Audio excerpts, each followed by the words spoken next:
On the morning of August 6, 1945, a man named Tsutomu Yamaguchi was walking through the city of Hiroshima. He was on a business trip, just a few days away from returning home.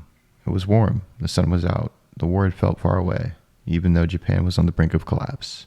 Then, at 8:15 a.m., everything changed. A blinding light flashed and lit the sky. A pressure wave roared through the city like a tidal wave of air. Windows shattered, concrete crumbled, people were incinerated where they stood.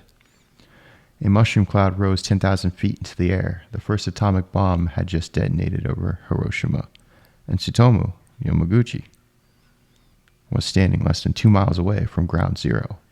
Yet, he survived. Yamaguchi was thrown through the air by the blast.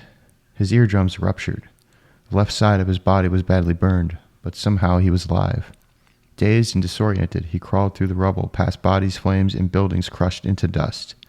The city had become a living nightmare. Everything he had seen just minutes before, the streets, the school children, the people headed to work, was gone.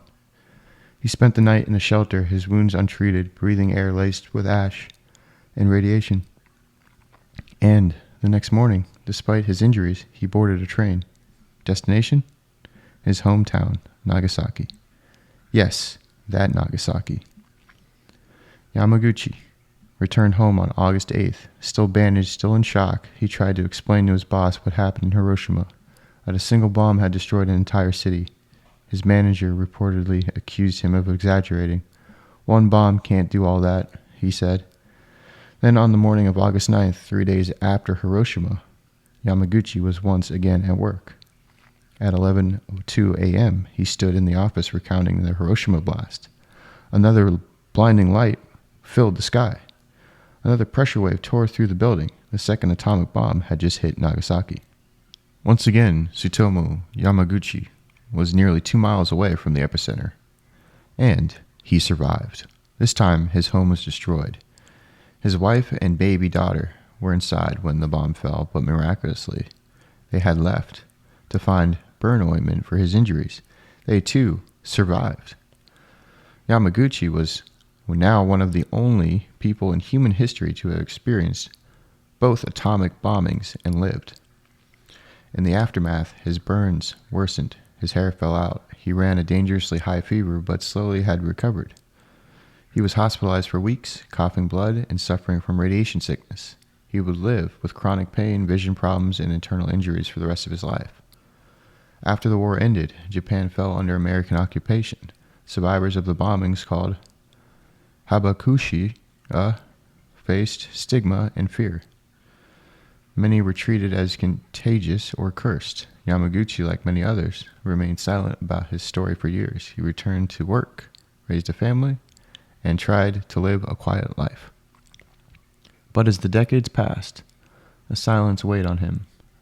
In the 1950s and 60s, he began to speak publicly about what he had seen. He wasn't bitter, but he was determined that the world should never forget what a nuclear bomb actually does. Not in theory, not in numbers, but in human lives. He gave interviews, met with students, and even wrote a memoir.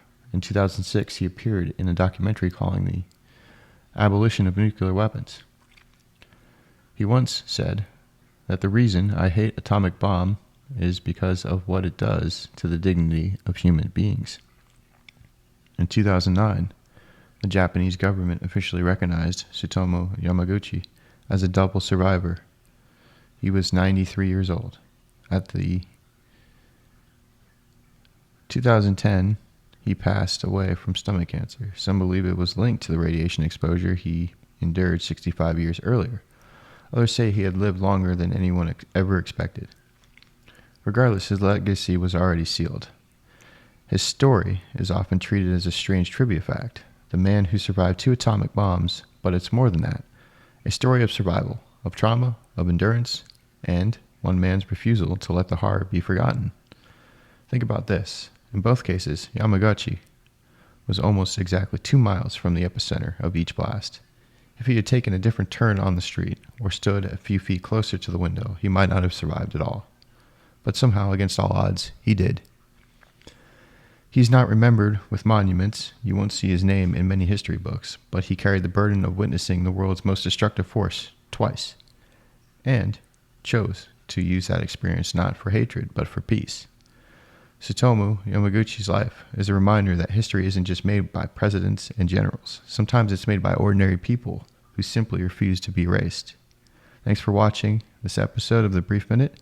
If you want more true stories from the edge of history, stories that defy belief and deserve to be remembered, don't forget to hit the bell and like the video, subscribe, and I'll see you in the next one.